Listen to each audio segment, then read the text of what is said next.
नमस्कार, मैं हूं कुलदीप कुमार राउत और आप देख रहे हैं फॉरवर्ड न्यूज। दर्शकों, देश में एक ऐसी घटना हुई है जो अपने आप में शर्मसार हुई है। इसमें हमारा देश ही नहीं, हमारे देश के संस्थान, देश के प्रधानमंत्री, गृह मंत्री और यहां तक कि कानून मंत्री के साख पर भी कहीं ना कहीं सवाल खड़ा हुआ है। मैं ऐसा क्यों कह रहा हूं, इसके पीछे क्या है, आखिरकार ऐसी घटना क्या हो गई है, इस पर हम खुलकर चर्चा करेंगे। आप सब जानते हैं जो बीते दिनों सीजे साहब पर जिस तरीके से एक किशोर जी जो है वो किस तरीके से उन पर जो है जूता फेंकने का कामकाज करते हैं, उसके बाद से वो ये कहते हुए दिखाई दे रहे हैं जो सनातन का अपमान नहीं सहेंगे। क्या अब सनातन के नाम पर ये जो काले कोट के अंदर में बैठे गुंडे जो है सुप्रीम कोर्ट के अंदर में जो बैठे हुए हैं, ये आखिरकार वकील चाहते क्या है? क्या वाकई में सनातन का अपमान सीजे साहब ने किया था? इसी पर हम चर्चा करेंगे। पंकज श्रीवास्तव जी हैं, हिंदू हैं, सनातन को लेकर के बार बार सवाल जवाब करते हुए दिखाई देते हैं और सरकार को लेकर के खास तौर पर तो सवाल पूछते ही पूछते हैं। सर, आपका बहुत बहुत स्वागत है। आप भी एकदम से चानन टिक्का लगा करके सनातन बने हुए हैं। क्या वाकई में इस देश में सनातन का अपमान हो रहा है और खास तौर पर सीजे साहब पर जो हमला है वो क्या दर्शाता है? देखिए, कुछ नकारे निकम्मे कलयुगी रावण कलयुगी कालने में सनातन को बदनाम कर रहे हैं। सनातन को समझना हर आदमी के बस की बात नहीं है। सनातन हिंदू धर्म है जिस धर्म में 84 लाख योनियों के भरण पोषण की बात होती है। आप एक कथा सुने होंगे कि एक साधु जब नदी में स्नान कर रहा था तो एक बिच्छू पानी में जब डूब रहा था। चूंकि सनातन धर्म की अपनी एक मर्यादा है, अपना एक ये है, तो आप देख रहे कि वो साधु बिच्छू को बार बार बचाने की कोशिश कर रहा।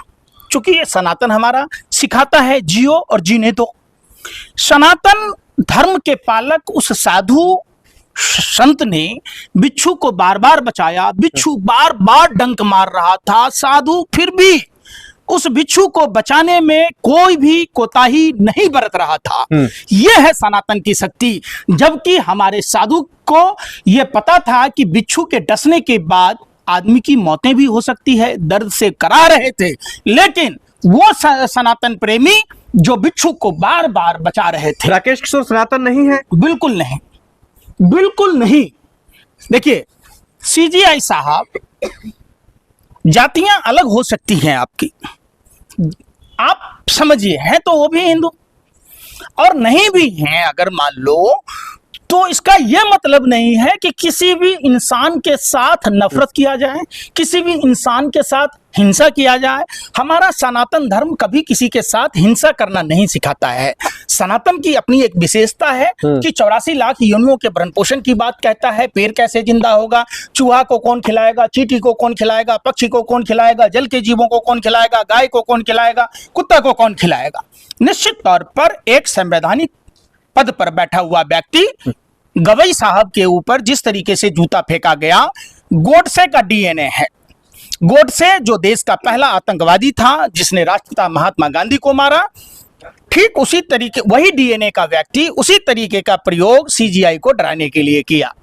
नंबर 1।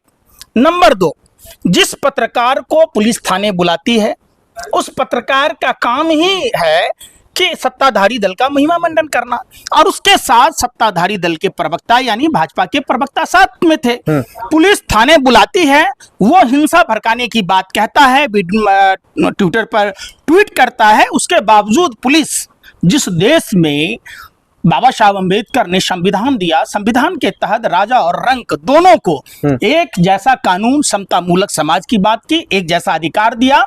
अधिकार और कर्तव्य को समझना होगा।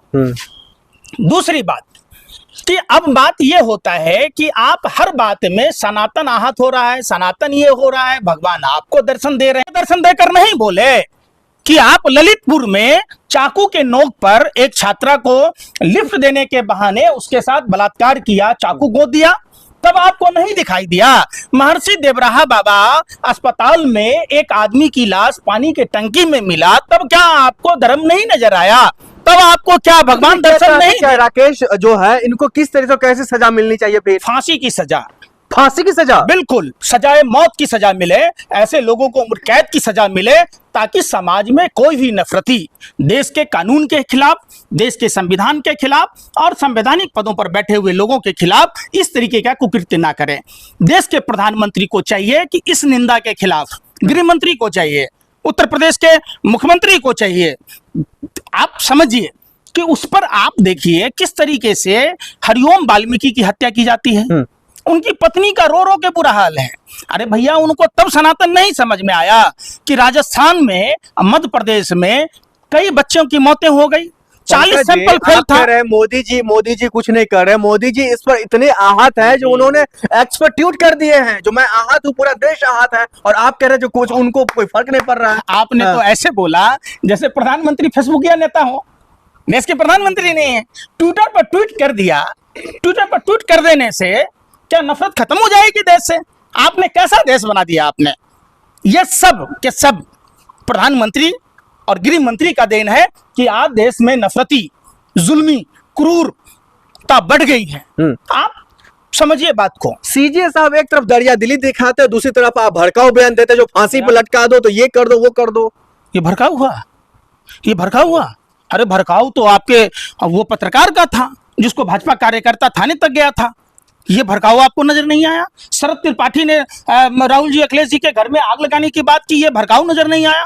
किस तरीके से अर्जुन सिंह, भारतीय जनता पार्टी का नेता, युवाओं से बंगाल में नेपाल और श्रीलंका जैसी कहने की बात कह रहा था, ये आपको भड़काऊ नहीं आया?